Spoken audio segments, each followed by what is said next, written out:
And we're very excited and pleased to sponsor this event. At Deakin we have a whole online postgraduate suite of programs in disability and inclusion, and we have some very innovative departments within the faculty, a big virtual laboratory, 3D printing where we're also printing food, a whole lot of things around carbon fibre and so on, and a lot of focus on technology. So we felt it was very exciting for us to be able to sponsor this event. So I don't know how many, if you all know what it is, but it's a lightning pitch where the contestants have got 3 minutes to present one good idea, and we have a team of judges, myself, Latif and Rolf, and we will judge it, but also you, the audience, will judge it. And at the end of, we're going to be very strict on the 3 minutes, and when the 3 minutes are finished, we're going to clap the person off. So 3 minutes is 3 minutes. So without further ado,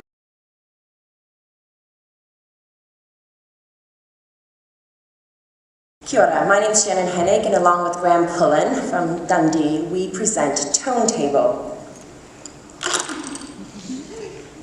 Tone Table is a work of love and a lot of unpaid hours. We funded it out of our own pockets, which is why I was motivated to come here, because I believe the tone of voice is incredibly important. And it's very, very hard for us to talk about. Because on one hand, we have biological speech, where you can do absolutely an enormous range of voice apparatus and adventures, and then you have the limited tone of voice that you can do with expressive speech on a synthetic device. And the leap from one to the other, well, that will not happen in a single bound. And until we can experience tone of voice, we're not going to be very good at talking about what the priorities are, what we should be doing with this, because it's hard to talk about something you can't experience. So we've started with an ice cream container, and now we've moved on to like a properly designed thing for participatory research. So I want to take you back to what tone of voice is. Can you think of a moment where someone got it wrong? Maybe there was a laugh, a sideways glance. It could have been something that had a bit of judgment. Well, master not, like, what was she thinking? Why is he talking to me like that? Or maybe it was an internal judgment, more of the, what am I missing, what did I get wrong? Why are they saying it like that? Now imagine you're an AAC user and you have one tone of voice. And your doctor says, oh, good news, you're medically stable, you can go home. But do you want to stay the night? No. Do you want to go home?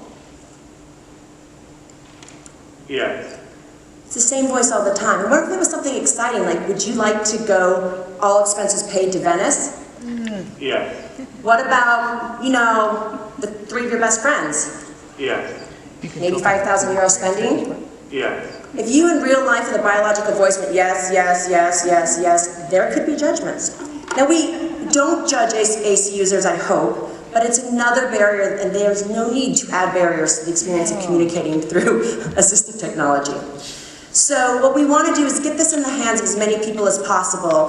So the money, if you choose me, will be going towards getting a second one built that I can post out to different places. We want to get videos from people. We want to create a real conversation so we can convince the powers that be that make the voices, make the devices, that this is something that AAC users could manage and young kids could manage, because I think they can. So if you think this is a good idea, please do not say this. Yes. No. Something more like this. Yes. Or even better, something like this. Yes. Thank you very much.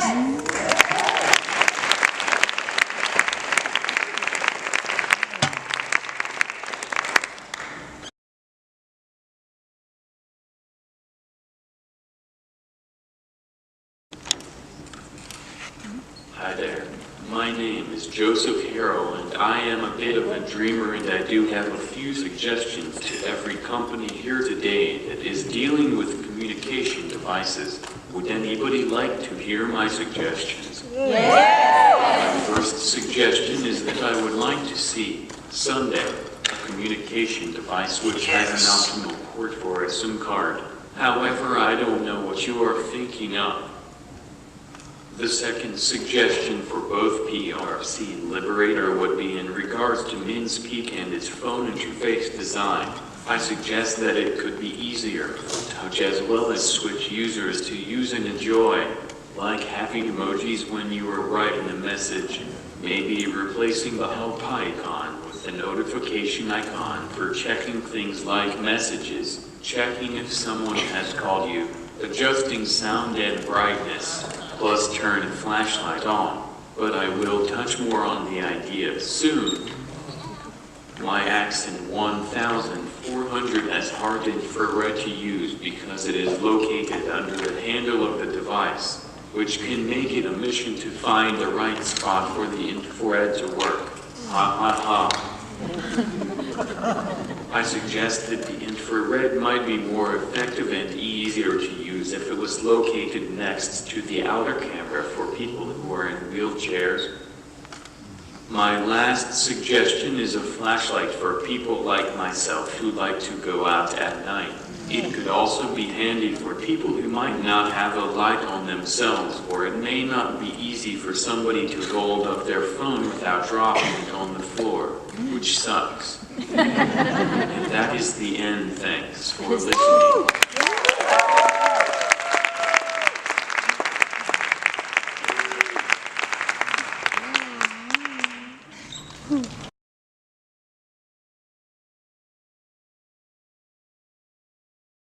So Fred and Sally are both 22 years old. They attend a vocational college, previously a special school, and they're both non-verbal. So Fred is described by the staff at school at his college as being friendly and happy, and they all like to hang out with him. But sadly, lately, Fred hasn't been that happy. Fred's very hungry because he hasn't got any money to have his lunch. The staff can't work out what's going on, and they're not really sure why he hasn't got any money, but they haven't had a chance to find out. Fred doesn't understand that the friends on the bus aren't his friends. They take his money and he doesn't have any lunch. The staff haven't seen that on the bus yet, but Sally's seen it, and Sally knows that it's an uh-oh. Sally's school taught her the uh-oh approach, and they helped her to be able to identify an uh-oh using games and activities and different things. They use strategies and a step-by-step approach which they use from resources. And she recognises that she needs to do something. There's an uh-oh, something's wrong, and Fred needs help. So Sally tells her mum. She goes home and she tells her mum, there's an uh-oh, something's wrong, and Fred needs help on the bus with his money. Her mum goes to the care manager at the vocational college and lets them know that's what's going on. And Fred and his friends are helped to understand that taking his money is not okay, it's an uh-oh. Sally's really happy that she could help her friend. Unfortunately, often in schools, particularly special schools, people are really kind and they're really nurturing, and what happens is that we get a lot of vulnerability with that because they look to the adult always for the answers. They look to the adult, is this okay? Should this be happening? And what we need to do is actually give these young people the skills that they need to be able to understand an uh-oh independently and not need to look to the adult, like Sally, for them to go, there's not right, and then communicate that. And it's always been really hard for me to be able to work out how to do that.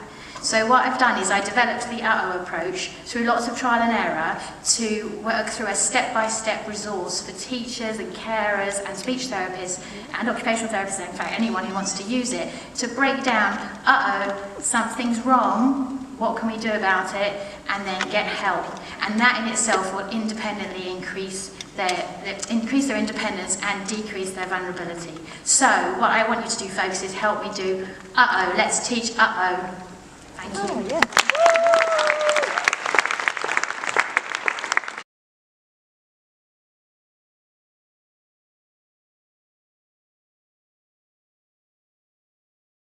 Helen Belden. Yes. Yes. From New Zealand with AAC Research, Reading Together with Pod and Partner Scanning. Thanks. 1 second.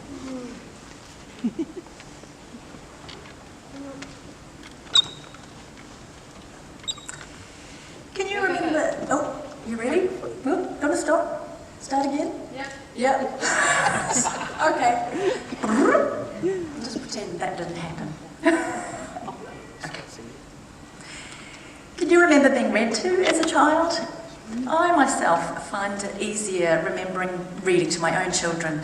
And for them, it wasn't just about the story, it was about the interaction and the time to connect. Now, I work with children who are non-verbal and they rely on partner-assisted scanning to create a message. I have noticed that when we read to children like that it's one-way interaction. I talk, or we talk, and they listen. But I was curious, was there a way to make the experience of reading, their experience of reading, more like the two-way interaction that I had with my children? Could an AAC intervention improve the communication skills of children who have challenges that are so complex that they actually never make it into the research? So I set out to answer these questions with some research of my own. In my research, I read stories to 2 children who use partner-assisted scanning, and I used an intervention with 3 components. Firstly, during our storybook reading, I significantly increased the modelling that I did on the children's AAC systems. In this case, it was POD. Whenever I made comments or asked questions, I used POD along with my voice. Secondly, I paused to invite the children to respond, and in fact, I extended this pause well beyond what most of us would consider pretty awkward. Thirdly, I increased my responsiveness and I reacted enthusiastically to any hint that they would want to communicate something, and I presumed competence when they did. Now, solid research has already shown that this intervention has a positive impact on communication skills, but this is a first with children with complex physical challenges who are early language learners. Before the study was complete, the evidence was clear. In the sessions where I used the interventions, the children's communication skills significantly improved. Firstly, they communicated more, way more, and including some pretty unexpected things. Secondly, both children developed way more skillful communication. Their scan speeds increased, their initiating increased, their yes-no signals became clearer. The effect spilled over into their classrooms. Now, my research has looked specifically at the experience of being read to for children with complex physical disabilities who use POD and partner scanning. And the results suggest that if we want to encourage two-way communication, we should model their AAC system, invite and expect them to take a turn, and dial up our responsiveness to them. Having a voice and being deeply listened to is a right that I know that we want for all children, and this is one way that we can make that happen. Thanks.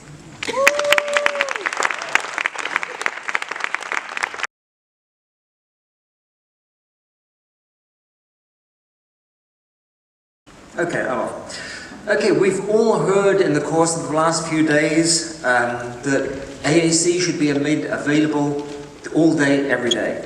But my experience of that is that when using devices, especially at the beginning of the life with a communication device, that doesn't necessarily happen all that much. And also that this can be a source of some tension. Now, many communication systems, and I think an increasing number of communication systems, have a method of data logging on them so that it's possible to keep track of actually what happens with the device. And here on the slide, what you can see is 1, 2, 3, 4, 5, 6, 7 different patterns that we can take a look at. Because here on the slides, the orange blocks are the times when a device is actually being used in the course of the day. And if we go around, we can see how we can help people, rather than saying you're not doing enough. How we can look for the pattern that people are using, look for the rules that people are using in order to help them to build up towards availability all the time. If we look in the top left-hand corner there, what we can see is, we can see the V in the middle there with Selma, and above that we can see the way her device use looked at the very beginning of her life with a communication device. When I first saw that, I thought, oh crikey, what's going on here? There's not very much happening. But in fact, if you look at it, what you see is that when a device gets put into a family, what happens is people start using the skills that they have in order to make the device available, in order to try and build up the ability. So what Selma's family here are applying is teaching a child to use a musical instrument. You practice twice a day, you can have Saturday off if you've done it well, and eventually it's going to work. So using this kind of, we found that pattern, and if you can find a pattern, you've got a rule, and if you can find a rule, then you can talk to people in order to help them to increase that step by step.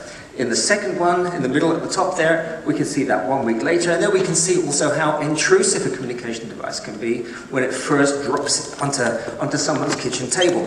We can see there's 25% more use from 1 week to the next, and that came about because we could talk about it, and the family suddenly realized that everybody doesn't have to sit at the same place at the table every day, or not as they always have done. They can change the places, then there's room for the device on the table, and then suddenly the device is available at meal times. The third one in the top right-hand corner, that's, you can imagine, something that you probably see quite often if you look at these patterns with school kids. What's happened in the top right-hand corner there is that there's a pattern again. What's happened is that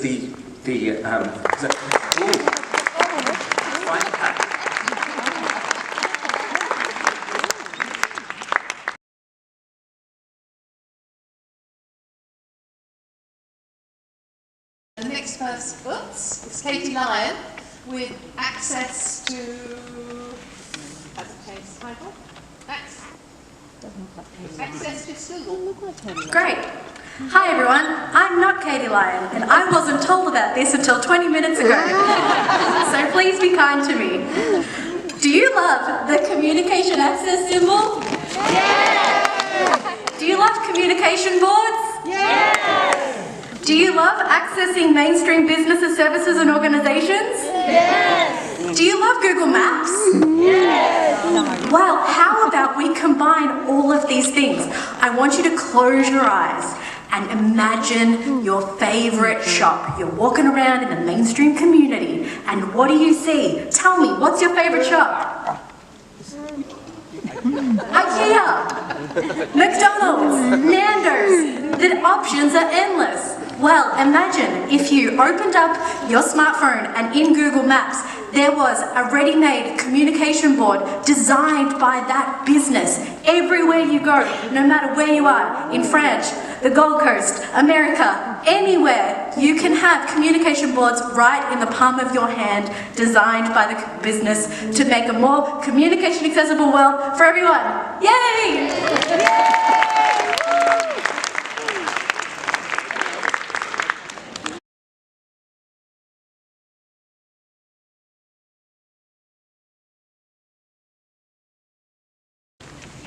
Kia ora.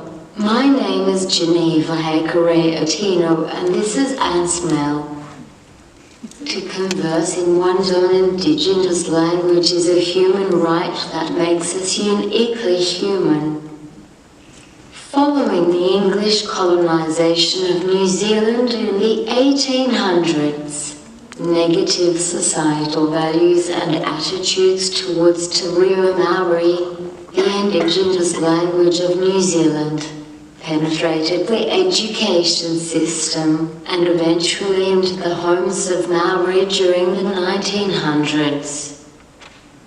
Maori, especially those migrating from their homelands into the city, were reluctant to speak their native tongue in fear of punishment or discrimination. Thus, the English language, seen as successful, achievement and advancement, became prominent within society.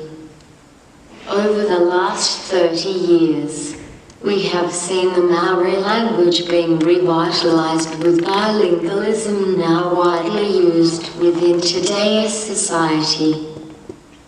There is also an increasing demand of Maori and non-Maori wanting to embrace the Maori culture through Maori language courses, degrees. While in my last year of university, I embarked on my journey to learn Te Reo using my device. It did an extremely poor job of converting written Turia Maori into intelligible speech despite efforts phonetically spelling Maori words. This process proved to be a lot more difficult than anticipated, inspiring me to work alongside TalkLink Trust towards an ambitious goal. Creating a synthetic voice for AAC devices to enable myself and other AAC users, Maori and non-Maori, to fully embrace the culture in every aspect. We hope that our project will be the foundation for other Indigenous cultures to pursue the same goal. Thank you for listening to our presentation.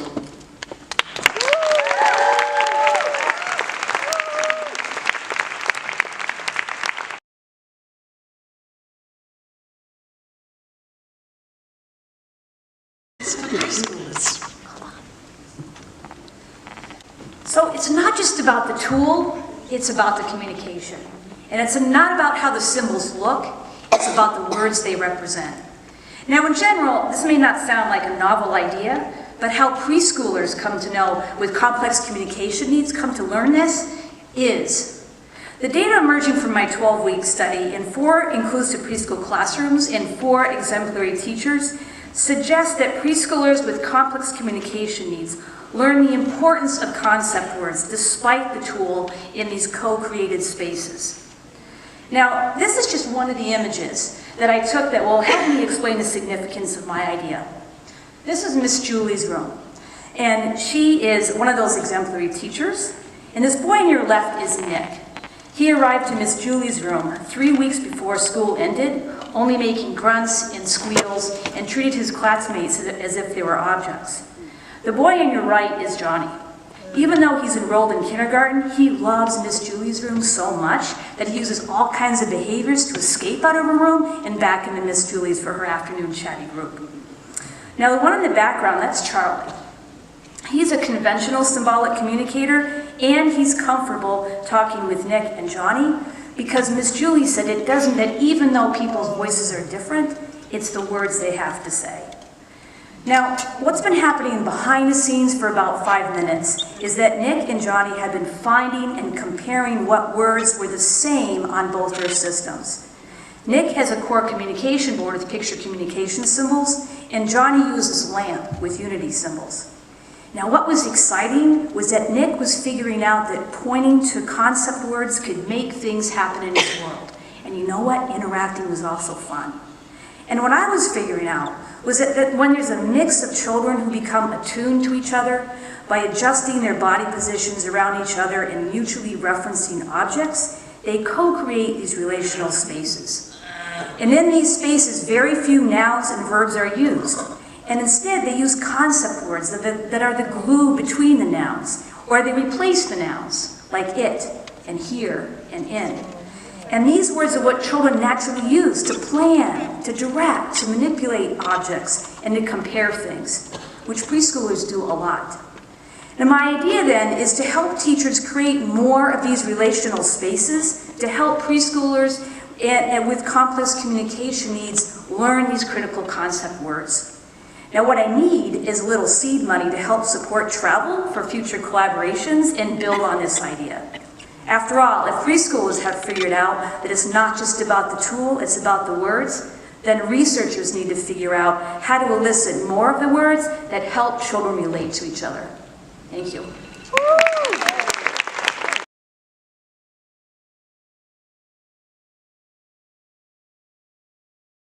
Employment is a key part of everyone's identity and well-being.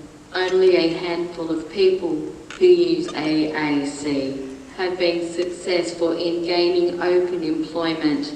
The employment rate for people who use AAC is lower than any other disability group.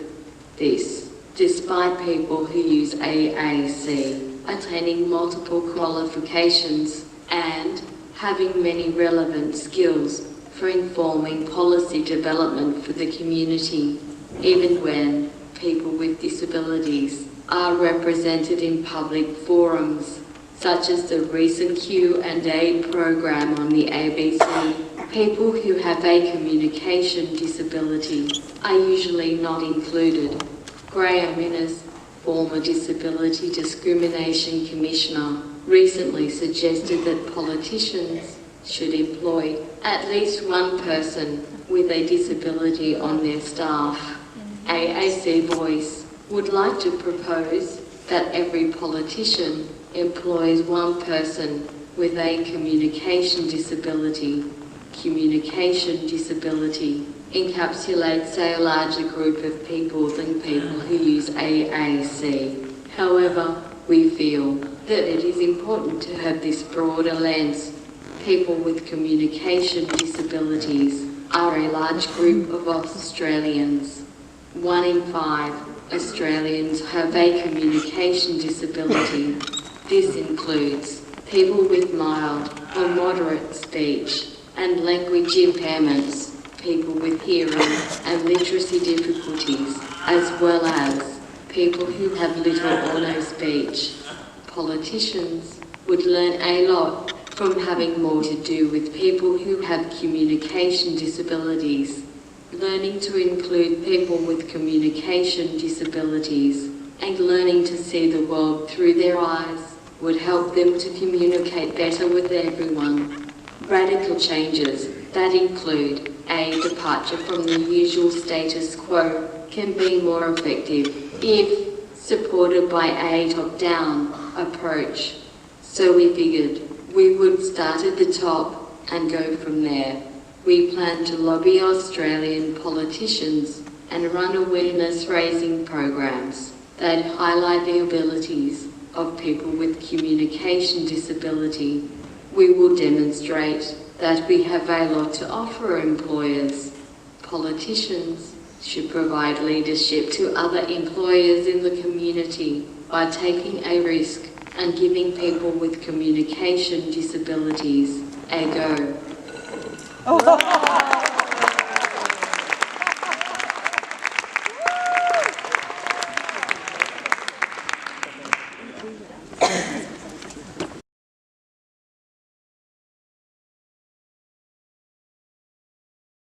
Cathy Basterfield here. Some of you may know me from this week as being the Easy English lady. I hope some of you have seen the Easy English program that's been available this week for the program for people who may want something written in a way that's much easier to understand. The reason we need to do this is because there are significant numbers of people in our community who actually do not have the literacy to manage a range of day-to-day reading tasks. In Australia, that's 44%. In America, that's over 50%. In France, it's 58%. It's significant numbers of people. This is not specifically for people who have an identified disability, but we do know in the AAC world that many people do have limited literacy skills. The exception is the people that we see at conferences like this. So one of the things I've actually done in a small study is actually look at the differences between Easy English and what's called Easy Read. There are people, particularly overseas, writing Easy Read, and there appear to be some differences in the two types of documents, getting down into things like the length of sentences, the types of words that are actually used, the grammar that's included. What's really important for us as people here in Australia at the frontier of working with Easy English is we need to get this data out there. We need to get it published. So I've done a small study. We need to get that published, and then to actually look at something that is a bigger project, a bigger research platform to actually then look at more specifically other documents, not just from one writer, but from a couple of writers, looking at documents from the UK, looking at documents in the US, and on it goes. And we need to do this so that the consumers know when they pick up a document that there are certain standards that are based on those documents. There's no point in calling something Easy English if when the consumer opens it up, it actually is something far more complex. People who actually don't have the ability to read lots of language find it an absolute drain to do. They just don't bother unless it's opening and welcoming. And that's why our documents have got very little words on them, because people who actually have limited literacy skills do read every single word. it takes them a long time. We need to make sure that we have information out in the community that people can read and understand in a meaningful way for them. Thank you.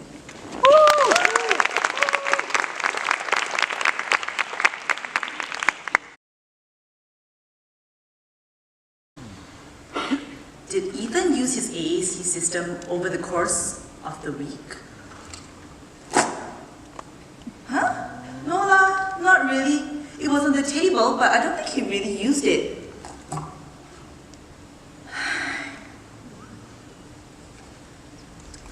Once upon a time, actually just last year, in an island called Singapore, also known as the Little Red Dot. It's just a little dot on the map, you can't even see it. An emerging AAC country, the scenario you just saw became just too frequent and caused too much heartache.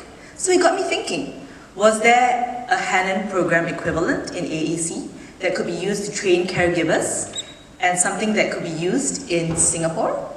So the process started. I started reading up literature regarding adult learning and caregiver training in AAC. And I started producing modules and material for caregivers and trialing the material with caregivers in one-to-one sessions.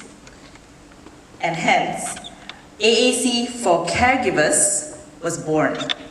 It consisted of 3 half-day sessions over a period of 6 weeks. Caregivers were specially selected and brought together for a time of learning, incorporating role play, group discussions, and group video feedback on attempts by the participants using AAC strategies at home. Certificates of completion were also part of the package. Now, Asians love certificates. Strategies taught included aided language stimulation, following the child's lead, teaching core vocabulary, the cueing hierarchy, personalization of the AAC system, and usage of the AAC system across all settings and in their daily routines.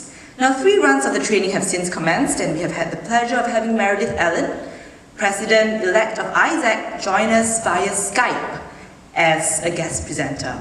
So to any person who uses AAC out there who would like to collaborate with us and wants to go international in impacting caregivers, do let me know. We also hope to expand the caregiver training scene in AAC in Singapore. 6 weeks later. Did Ethan use his AAC system at home? Yeah, I forgot to tell you. So right, the day I was driving and I accidentally hit a curb and I heard somebody say, OMG. And I turned and there was Ethan and he was laughing and his friends were all laughing and I was so proud of him. Yes! The end. Thank you.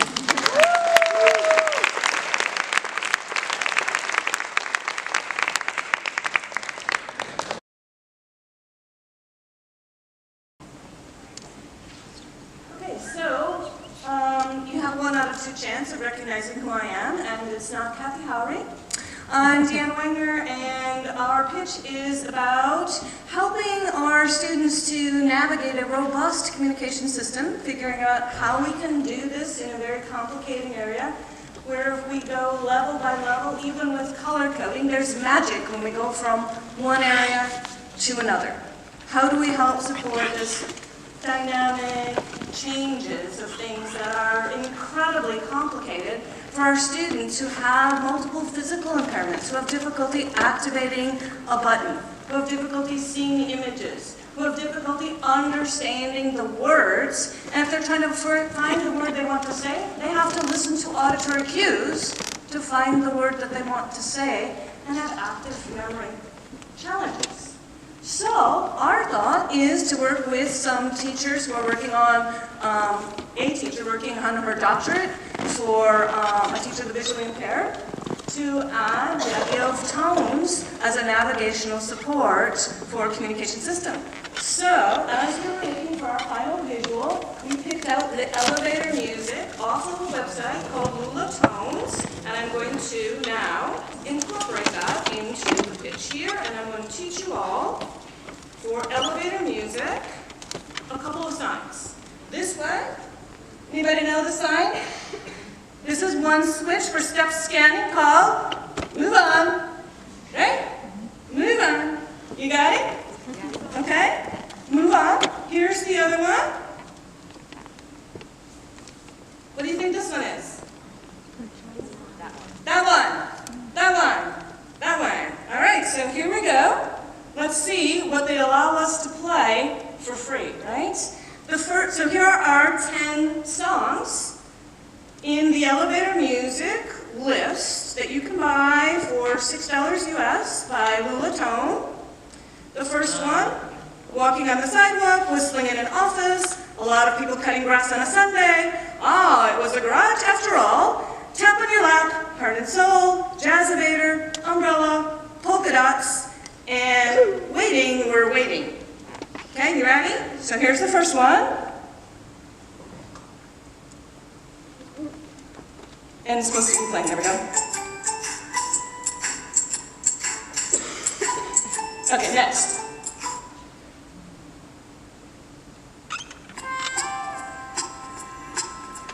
Next. A lot of people cutting grass on a Sunday. Next.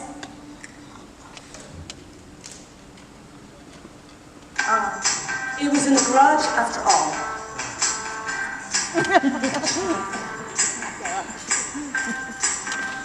For a while, yeah? Still? Okay. Okay, yeah.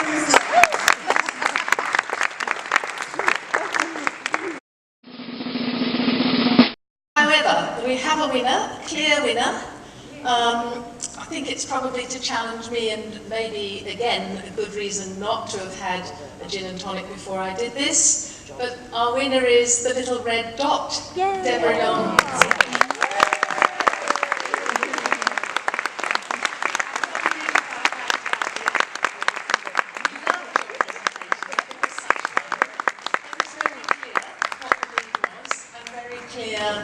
What you would do and what the results would be. So, congratulations.